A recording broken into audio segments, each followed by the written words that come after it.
Hey, Mike, look what I got. What's that? It's a really cool pencil, see? Oh, I see. It's very nice. Why are you showing it to me? Well, I want you to tell everyone about the time you made a wise decision about a fancy pencil for 2 students. Oh, that story. Yeah. Yes, it was when I was a teacher.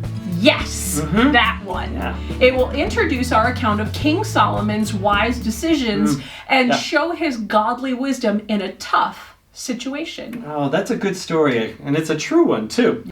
When I was a teacher, there were 2 students arguing over who owned a fancy pencil. This pencil had glitter and stars on it. One said she found it in the hallway near the school library. The other said she dropped it accidentally after her last class. She went on to say the other student even knew it was her pencil and wanted it for herself. Well, they continued arguing for the pencil until I made them stop.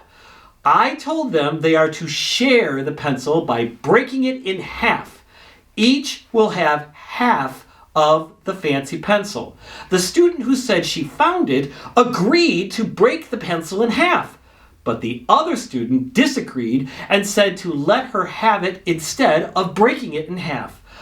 I instantly knew that the true owner of the pencil was the student who was willing to let the other student have it and not let it be broken. So I gave it to her and I didn't break it in half. Mike used the godly wisdom of Solomon to solve the question of who was the true owner of the fancy pencil. Solomon had many other difficult decisions to make, but relied on God's wisdom to make the best and correct choices to govern Israel. God said to him, "Ask anything you desire and I will give it." Solomon could have asked for wealth, more power, or destruction of his enemies, but this king asked for God's wisdom to rule the people well. In James 1:5, it says, "If any of you lacks wisdom, you should ask God, who gives generously to all without finding fault, and it will be given to you." So if you need wisdom in a difficult situation, ask God, right? That is right. God gave King Solomon the wisdom he asked, plus wealth and power. Solomon trusted God's wisdom to rule well. Here's an account of one of these wise decisions that he made. A little while after God granted Solomon wisdom, 2 women came before him. They were arguing. "If it pleased the king," one of them began, "this woman and I live in the same house. I gave birth while she was with me, and 3 days later she gave birth. We were alone in the house." Now the women had their baby sleeping in bed with them. The first woman went on to say, "While we were sleeping, her baby died because she accidentally rolled over on him. She got up in the night and replaced my live baby with her dead baby. When I woke up in the morning to feed my son, he was dead. But as I looked closer, I noticed that that baby wasn't my son. It was hers." Then the other woman interrupted, "It certainly was your son. The living child is mine." "No," said the first one. "the living child is mine, and the dead one is yours." And so they continued to argue before King Solomon. Then the king said, "Let me be sure that I understand the facts. Both of you claim the living child is yours, and each says that the dead one is the other's." Can you imagine? King Solomon must have been very confused, but he trusted that God would grant him the wisdom for justice. The king held out his hand. "Bring me a sword," he cried, and one was brought for him. Then he said, "Cut the living child in 2 and give half to each mother." The first woman cried out, "Oh no, my lord, give her the child, but don't kill him." The second woman said, "Fine, he will be neither yours nor mine. Divide him between us." Then the king stayed his command and said, "Do not harm the child, but give him to the first woman who wants him to live, for she is his mother."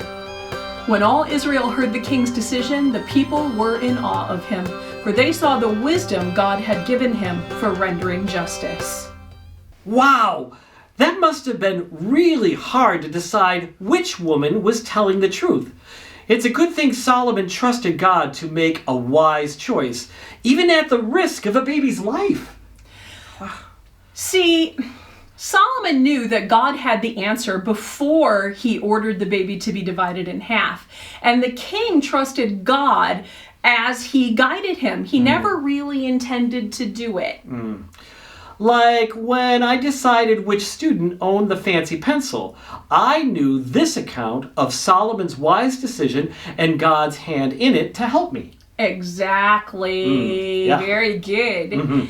We all should know God's word and talk to him each day to ask for wisdom in difficult situations. Making godly choices will be the right way to live for him, even if it doesn't seem like it makes sense.